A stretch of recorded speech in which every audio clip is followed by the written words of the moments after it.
estar ahí recibiéndolo yo el primero.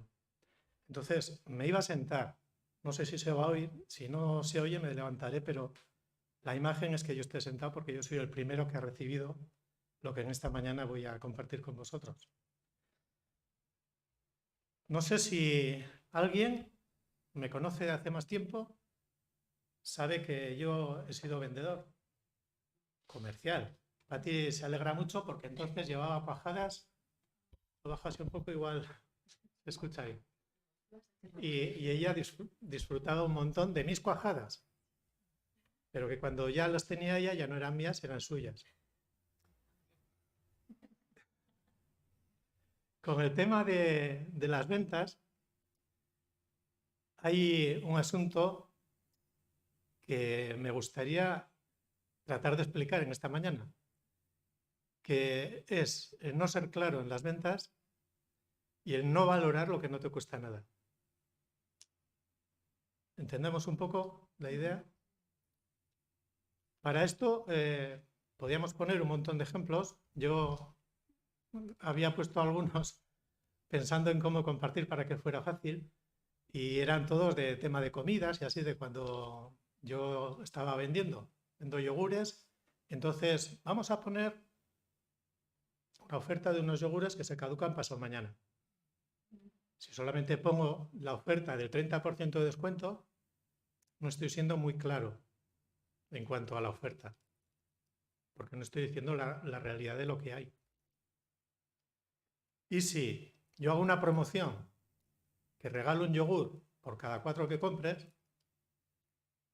te llevas los 5 yogures a casa, te comes los 4 y el quinto no te importa que se caduque, porque como no te ha costado nada, no lo valoras. ¿Os ha pasado esto alguna vez? A mí sí.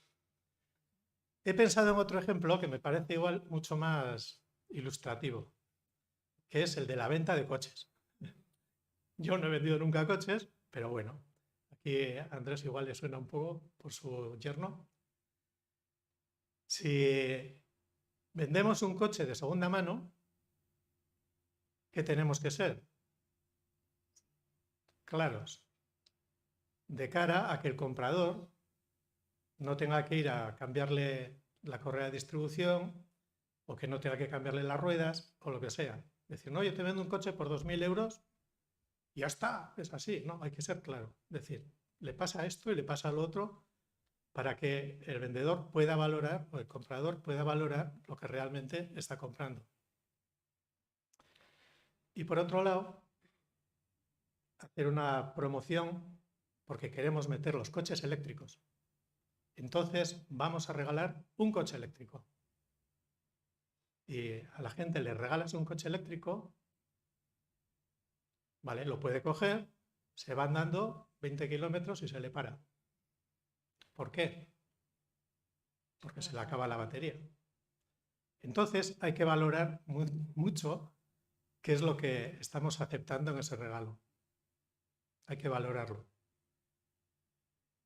¿Por qué? Dice, no me cuesta nada, de acuerdo, pero tengo que hacer una instalación en mi casa eléctrica para poder, cuando llego, meter el coche en el garaje, que si no tengo que poner primero un garaje, tengo que enchufarle la corriente, que es otro contrato con la compañía eléctrica, que me cuesta una pasta, y esto que no gastaba de gasolina, pero lo que me gasta de electricidad, bueno, hay que valorar lo que te regalan. A Ari le pasa. Estás pensando en cambiar de coche. Bien, pues estos eran los ejemplos que se me estaban ocurriendo un poco para el tema que vamos a tocar hoy. Y otra cosa importante que tenemos que tener en cuenta es que la vida, nuestra vida, está siempre llena de tomas de decisiones.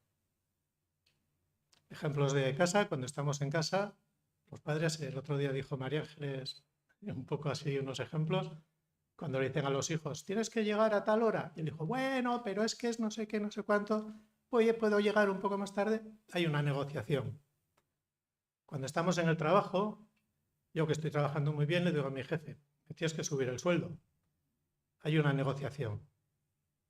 Cuando se compra, como el ejemplo que estaba poniendo antes, puede haber un regateo con el precio de la compra. Pero hay asuntos en la vida donde no se puede negociar. ¿Se os ocurre alguno? Cuando ves al guardia civil que te hace así, ¿se puede negociar? No. ¿Por qué? Porque él es la autoridad y nosotros estamos sujetos a vivir bajo autoridad. Si el guardia te dice así, paras. Y si te hace así, y encima pita, pi, pi, pi, pi, pasas. Estamos sujetos a autoridad.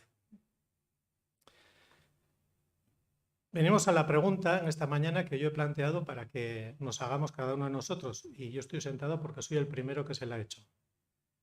Y la pregunta es, ¿cuánto cuesta? Entonces nos quedamos con las ganas de ¿cuánto cuesta qué? Lo vamos a ver. En Romanos, el capítulo 3, el versículo 24, solamente un versículo que dice una cosa que la sabemos todos de memoria, seguro. Dice, siendo justificados gratuitamente por su gracia, mediante la redención que es en Cristo Jesús. Si hablamos de ser justificados, de ser justos delante de Dios, ¿cuánto nos cuesta a nosotros? Lo pone el texto, no es lo que diga yo. Gratis. Dice que es gratis, siendo justificados gratuitamente por su gracia, mediante la redención que es en Cristo Jesús. Para nosotros es gratis. ¿Para Dios? ¿Qué le costó a Dios? Entregar a su Hijo Jesucristo para que muriera. No es nada gratis. ¿Qué le costó a Jesucristo? Su vida. Pero yo iría más allá. Dejar su gloria por mí. Hacerse hombre. Vivir como hombre, sufrir como hombre y morir en la cruz por ti y por mí. Por los que estamos sentados. A él le costó mucho. ¿Y a nosotros qué nos cuesta? Nada. ¿Es gratis? Pero todo en la vida tiene un coste. Ari, que está por aquí también, el tema de los deportes, por ejemplo, ¿cuesta? ¿Qué cuesta? Pues esfuerzo, disciplina. Esfuerzo, disciplina, sacrificio, tener que dejar unas cosas porque tengo que estar en esas. ¿Vale? ¿Los estudios, para ti? ¿Cuestan? Aunque a ti parece que poco, porque a poco que estudies te cunde mucho, pero cuesta. Ponerse y ser disciplinado para estudiar, cuesta. Ir a trabajar, ni te digo. A mí últimamente me está costando mogollón. Todo cuesta por lo menos un sacrificio para conseguir las metas que queremos. Cuando hemos hablado de la salvación, de ser justificados, está claro que es por gracia, que es gratis, que no nos cuesta absolutamente nada. Es solo, como dice la palabra, por fe en el Señor Jesucristo y en su obra en la cruz. La segunda parte del versículo siempre se nos olvida. Nos quedamos siempre en que somos justificados de una forma gratis, que esto es por gracia, que la salvación es gratis. No puedo hacer nada para ganármela, está claro, pero hay algo ahí que es una palabreja un poco rara, que es redención. ¿Todos sabemos qué es la redención? Veo que nadie. Sí. Sí, cuando había unos esclavos, una persona podía pagar el precio de ese esclavo para redimirlo. Y eso es lo que Cristo hizo por nosotros con su sangre, ¿no? Con su sacrificio. Pagar por nosotros. Y ahora me acuerdo del ejemplo de las ventas y las cosas. Cuando alguien paga por algo, ¿qué está haciendo? Comprarlo. Pero no está redimiendo. Qué curioso. Comprarlo. Vamos a 1 Corintios 6:20.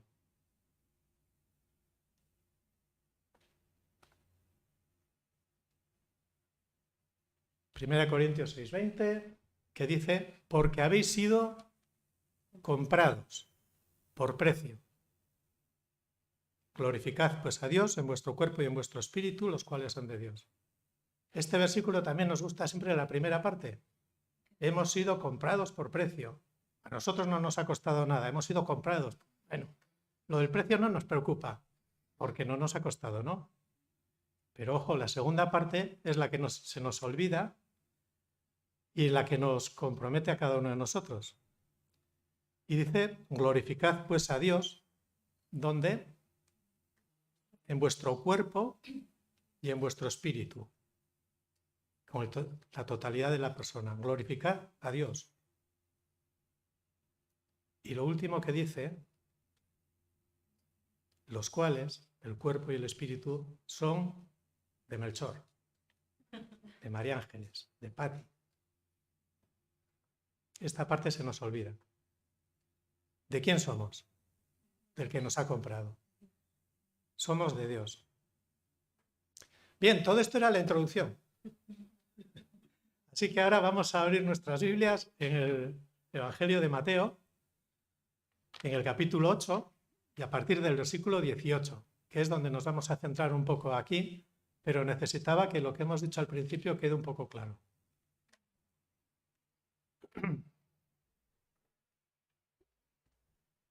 Mateo 8, 18 comienza así. Viéndose Jesús rodeado de mucha gente, mandó pasar al otro lado. Y vino un escriba y le dijo, Maestro, te seguiré a donde quiera que vayas. Jesús le dijo, las zorras tienen guaridas y las aves del cielo nidos, mas el Hijo del Hombre no tiene dónde recostarse la cabeza. Otro de sus discípulos le dijo, Señor, permíteme que vaya primero y entierre a mi padre. Jesús le dijo, sígueme, deja que los muertos entierren a sus muertos. Y entrando él en la barca, sus discípulos le seguían. ¿Os habéis parado alguna vez en este texto así a meditarlo un poco?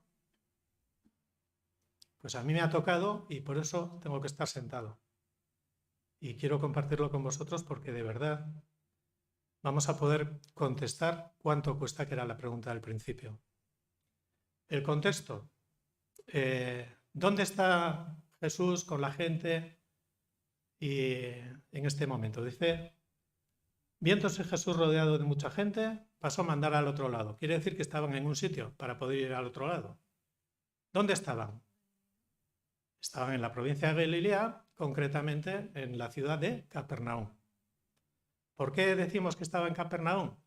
Porque todo este texto viene antecedido por el Sermón del Monte, por la curación del leproso y la sanación del hijo del...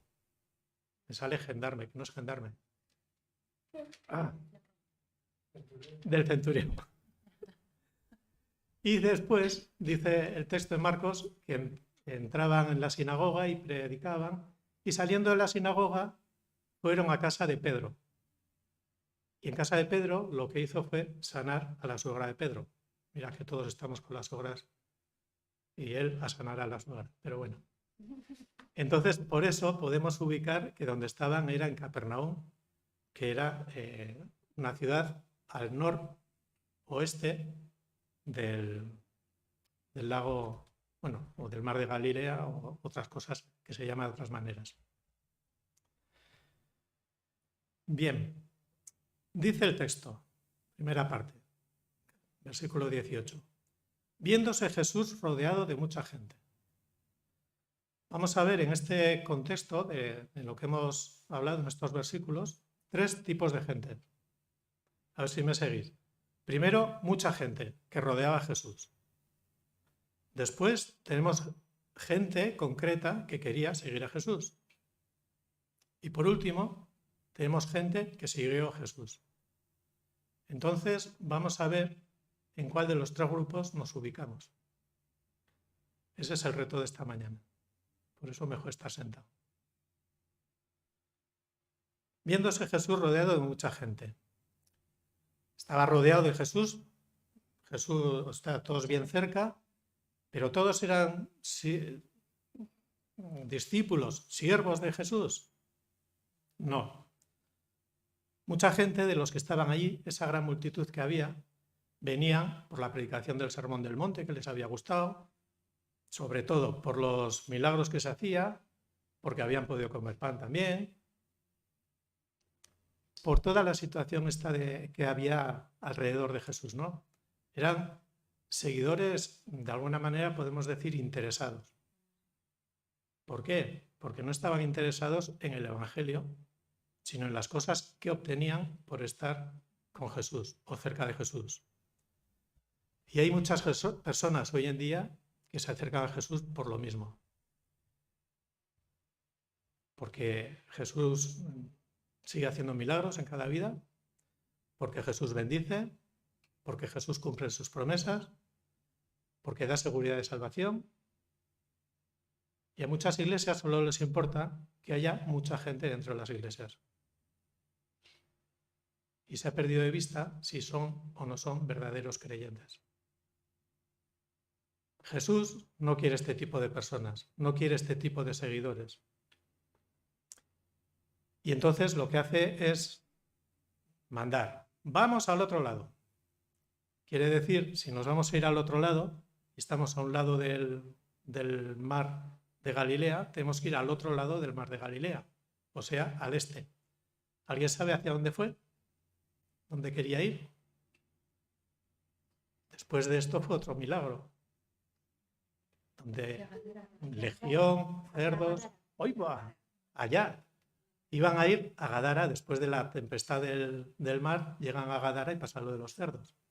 La orden era de pasar al otro lado. Estamos hablando de ir del oeste y al norte a pasar al sur, al este. El lago tenía 12 kilómetros de largo, o de ancho, perdón, y 21 de largo. En línea recta, pues habrían navegado como 16 kilómetros. El contorno del lago eran 53 kilómetros. ¿Por qué digo esto? Porque si había una gran multitud y había barcos para todos, no, había para algunos, pero 53 kilómetros por la mitad, porque iban al otro lado, eran 22 y medio, poco más de 20 kilómetros, que se podía ir tranquilamente andando. En esos tiempos se iba andando, 20 kilómetros no costaba demasiado. Vale. Estaban acostumbrados a andar. Estaban acostumbrados a ir andando de un sitio a otro, todas las distancias eran más o menos así, o sea que vamos al otro lado. Y algunos se montaron en barcas y otros deberían haber ido andando si obedecían la orden del Señor de ir al otro lado. Y estamos en el versículo 18 que dice, mandó pasar al otro lado. ¿Por qué mandó pasar al otro lado? ¿Por qué podía mandar pasar al otro lado? Porque Jesús tiene autoridad. Lo mismo que en el ejemplo he dicho del guardia, que si te hace así paras y si te hace así con la mano continúas. Jesús tiene autoridad. Y si te dice vete para allá, tienes que ir para allá. Si te dice cruza, cruza. Si te dice para, también para. Jesús tiene autoridad para decirte qué hacer y a dónde ir. Y entonces vamos a ver personas que parece que querían ir detrás de Jesús. Uno era un escriba y otro un discípulo. Versículo 19. Y vino un escriba y le dijo, Maestro, te seguiré a donde quiera que vayas. ¿Qué os parece? ¿Es una actitud correcta? En principio es una actitud muy correcta, pero vamos a ver qué era esto de ser un escriba. Un escriba era una persona que había dedicado su vida a estudiar la Torá y era un maestro de la ley y era una persona respetada, tenía una posición y era de alguna manera envidiable. Esta persona se acerca a Jesús y le dice, Maestro, de igual a igual. Yo soy maestro, maestro. Iré donde quiera que vayas. Jesús le había dicho, ven. No. Él se ofreció con sus propios argumentos, con su propia inteligencia, pero no tenía un llamado del Señor. Y por eso la respuesta de Jesús, en el versículo 20 ya, dice, Jesús le dijo, las zorras tienen guaridas, las aves del cielo nidos, mas el Hijo del Hombre no tiene dónde recostar su cabeza. ¿Esto era animar a este hombre a que le siguiera? Precisamente no. Precisamente un hombre que tenía una posición, un estatus, una posición, decirle, mira, si vienes conmigo, yo no tengo casa. No he tenido nunca en casa de mis padres y luego salí, no he tenido casa. Cuando nací, tuve que nacer en un pesebre porque no había casa para mí. Estaba en Galilea, me echaron de Galilea. Luego fue a los de Gadara y les dijeron, vete de aquí. Y por último también fue a Jerusalén en la Pascua y la gente prefirió a Barrabás que a él. Este era el destino que tenía Jesús. Y el escriba, te seguiré donde quiera que vayas. El ejemplo del principio, ¿había valorado lo que le estaba diciendo Jesús? Yo creo que no. No había valorado. Él fue muy efusivo. Señor, yo voy donde quiera que vayas. Pero no había valorado el coste que tenía y a dónde iba a terminar yendo el Señor. Aunque no lo supiera. Pero es que prometer que voy a hacer algo sin saber qué es donde voy a terminar, hay que ser muy prudente para eso. Si nosotros hubiéramos estado allí, hubiéramos dicho, ¡guau! Un escriba. Esto es lo mejor que nos hace falta para la causa. Un señor que le va a dar solidez, porque aquí estamos 4 pescadores y gente del pueblo, no sé qué, estamos 4 gatos, pero un escriba, alguien tan importante, ¡guau! Vamos a coger una. Esa hubiera sido nuestra reacción, pienso. Y Jesús, en vez de dejarse llevar por eso, que es por lo que nos dejamos llevar nosotros, fue muy claro y le dijo la letra pequeña de lo que había.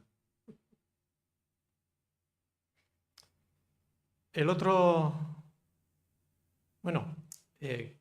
con todo esto implicaba que no tener casa, no tener posición y todas las cosas era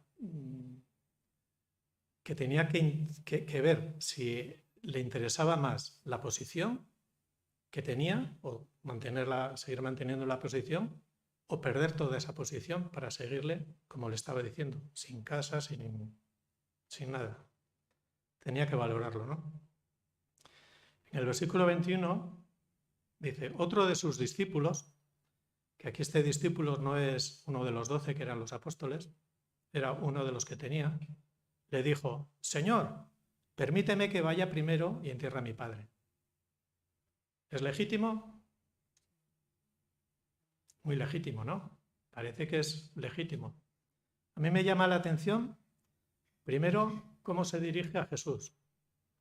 El escriba se dirige a él como de igual a igual. Maestro, yo soy maestro, maestro. Y el discípulo, ¿qué le dice? Señor, es diferente. La actitud de este segundo es diferente. Señor, permíteme que vaya primero y entierre a mi padre. Para un judío, en ese tiempo, era fundamental cumplir con enterrar a un padre cuando se moría. Era obligado. Y era algo para poder cumplir con honrar a tu padre y a tu madre. Entonces, la petición de este discípulo era, en principio, muy legítima. Pero como era delante de Jesús, si nos hubiera dicho a nosotros, le hubiéramos dado la palmadita en la espalda, vete y haz lo que tengas que hacer. Sí, porque nos parece legítimo. Entonces él tenía que haber ido donde su padre, que podía o no haber muerto, porque esto era encargarse del entierro. Si os acordáis, en alguno de los patriarcas, cuando se iban a morir, que ellos ya sabían, llamaban a los hijos para hacer todo esto que tenía que hacer el hombre. Entonces podría estar muerto o podría no estar muerto. Y simplemente tenía que ir para preparar el tema de la herencia, preparar el tema del enterramiento, si estaba muerto ya para enterrarlo y para ultimar todas las cosas. Normalmente podía pasar bastante tiempo. Entonces Jesús ve su corazón y le contesta. Solo una palabra: sígueme. Me llama la atención porque primero había mandado, vamos al otro lado, pasemos al otro lado. Y a este discípulo le tiene que repetir: sígueme.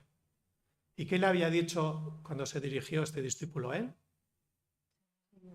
Le había dicho Señor. Y si el Señor dice vamos al otro lado, ¿qué tiene que hacer el discípulo? Ir al otro lado. Y este discípulo tenía una excusa. ¿Puede ser válida? Bueno, podría ser válida, pero no deja de ser una excusa. La petición de Jesús era ir al otro lado. Y era un mandato. Y había que obedecerlo. Y entonces le da la explicación lo mismo que al otro. Deja a los muertos que entierren a sus muertos. Esto parece muy duro y es difícil de entender así en un principio. Pero simplemente, es decir, tú eres discípulo mío y Jesús no quiere multitudes, como decía al principio. Quiere discípulos que le sigan y poder establecer su reino. Tú eres mi discípulo, pues sígueme y vamos a predicar a los muertos para que vivan. Y deja a los muertos que entierren a sus muertos. No sé si es demasiado simple, pero es que es así la palabra del Señor. En ese momento lo urgente era pasar, era obedecer al Señor. Enterrar al muerto, cumplir con la tradición de enterrar y así, era secundario. Había otras personas que se podían encargar. La orden era ir, pasar al otro lado. No por pasar, por disfrutar, por seguir dándole pan y cosas, no. Porque él lo que quería era predicar y establecer el reino. Entonces, la orden era, ven, vamos, cruza, y luego le dice, sígueme. Si le llamas al Señor, Señor, tienes que obedecer lo que él dice. Si le dices, Señor, y tienes tu agenda muy ocupada, a lo mejor tienes que cambiar el orden de tu agenda. Hay una frase que leí en un comentario que dice: a un corazón sin decisión nunca le faltan excusas. Y es precisamente la actitud que tenía este discípulo. Después de haber tomado una decisión, anteponía las cosas a obedecer la decisión. Hemos visto que estas dos personas tenían dos problemas diferentes, ¿no? Uno tenía que valorar los intereses que tenía, las comodidades, la posición, todas las cosas, y el otro tenía que valorar obedecer al Señor antes que las personas, por ejemplo, que era lo de su padre y las tradiciones. Dos problemas diferentes. Pero si nos damos cuenta, es una sola raíz. Los que estáis más espabilados, ¿sabéis cuál es la raíz del problema, que es el mismo en los dos casos? Es que soy duro de oído. La obediencia. ¿La obediencia? Sí.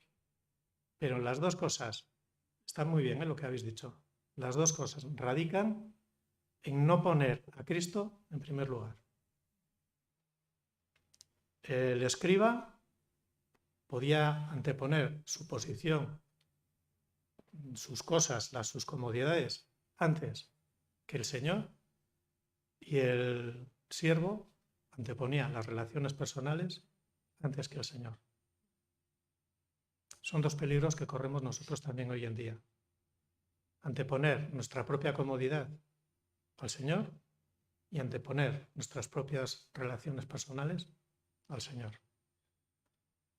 Hay otro texto paralelo que habla de el que no aborrece a su padre y a su madre es lo mismo. Estamos en lo mismo. No se trata de que Jesús esté diciendo hay que aborrecer al padre, hay que aborrecer a la madre, hay que aborrecer a la hermana. No, dice hay que amar a Dios en primer lugar. Hay que obedecer a Dios en primer lugar. hay que seguir a Jesús en primer lugar. Y si hay un padre, una madre, una hermana, alguien que te estorba para hacerlo, aborrécelo, entre comillas. Obedece primero a Dios. No sé si alguno os habéis sentido identificados un poco con la situación. Yo me he sentido mucho desde el principio y en los dos aspectos de estas personas. En el grupo que rodeaba a Jesús sin tener ningún compromiso y en el problema de tener que poner a Jesús antes que cualquier otra cosa. Así que vamos ya al versículo número 23, que dice: y entrando él en la barca, Jesús, sus discípulos le siguieron. ¿Qué pasó con el escriba? Le siguió. Quiere estudiar. ¿Qué pasó con el discípulo? ¿Se montó en la barca o se fue a entrar a su padre? Así me gusta. Lo que no sepáis, no lo digáis. Muy bien, porque no se sabe. La palabra no lo dice y podemos suponer todo lo que queramos, pero serían suposiciones. No sabemos cuál es la decisión que tomó cada uno de ellos, pero sí que podemos saber la decisión que tú, que yo vamos a tomar en esta mañana. Eso sí que lo podemos saber. Y no hace falta que levantemos la mano ni que lo digamos en voz alta, pero esto es para hablarlo muy en serio con el Señor y comprometerte muy en serio con el Señor. Y llegado el momento, estamos en el versículo 23, si te has comprometido con el Señor, si le dices Señor, tienes que hacer lo que Él dice, tienes que montar en la barca. Así que en esta mañana el reto es, ¿te vas a montar en la barca para seguir a Jesús?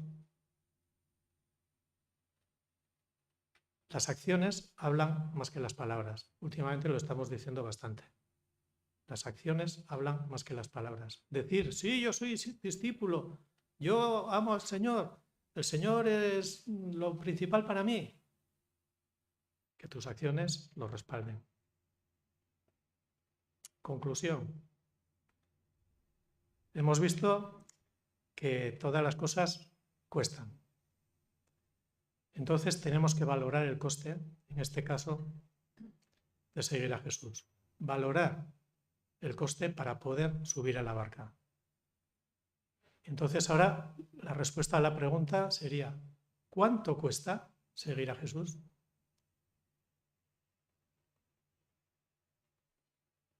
No contesta nadie, esto sí tenéis que saberlo. ¿Cuánto cuesta? Hermanos, cuesta todo. Todo. Porque ya no soy Melchor. Sigo siendo un Melchor, pero solamente soy un administrador de este Melchor.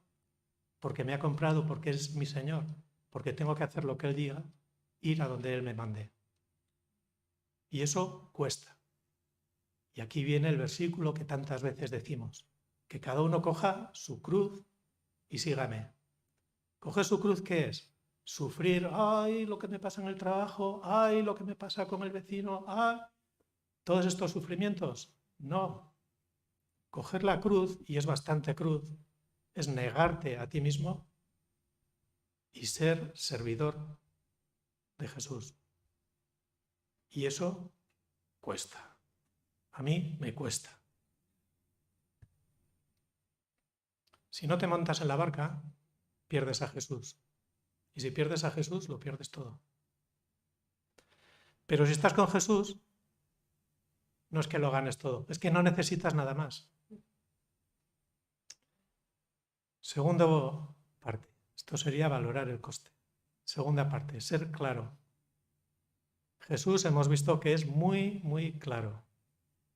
No tiene letra pequeña. Nosotros, con nuestra vida, tenemos que ser así. Lo que veis es lo que hay. Tenemos que ser claros. Y si estamos predicando el Evangelio, tenemos que ser claros. No predicar un Evangelio de que todo va bien, que con Señor, que puede que sí, pero el Señor dice que vas a tener aflicción, que si a mí me han perseguido, a ti te perseguirán. O sea que no es un camino de rosas. Y parece que muchas veces para mantener a la gente enseñamos otra cosa y ocultamos la letra pequeña. Así que si tenemos las cosas claras, tenemos que ser claros a la hora de expresarlas también. Y por último, que es el meollo de todo, que Jesús sea el Señor de todo en tu vida. Jesús es mi Salvador, pero siempre tenemos que recordar que es mi Salvador y mi Señor. ¿Qué es lo más importante para ti en tu vida? O para mí en mi vida. ¿Es el trabajo? ¿Es la mujer? ¿Es el hijo? ¿Es una afición? ¿Es el deporte? ¿Qué es lo más importante para mí en mi vida? ¿A qué te aferras y no estás dispuesto a soltar? Eso es lo más importante en tu vida. Y si no es Jesús, es un ídolo. Y si es un ídolo, estás pecando. Tomar mi cruz cada día es morir a mí mismo y que Cristo viva en mí, como dice la palabra. ¿Cuesta? Mucho. Y el que diga que no, miente como un bellaco. Cuesta mucho. Pero antes de estar desanimados por esto,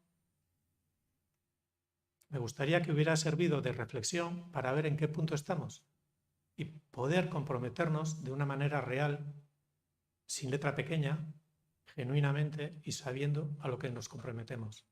Y el Señor nos está esperando con los brazos abiertos y nos está diciendo, ven, sígueme. ¿Nos montaremos en su barca? Es un gran reto. Espero que todos subamos a la barca.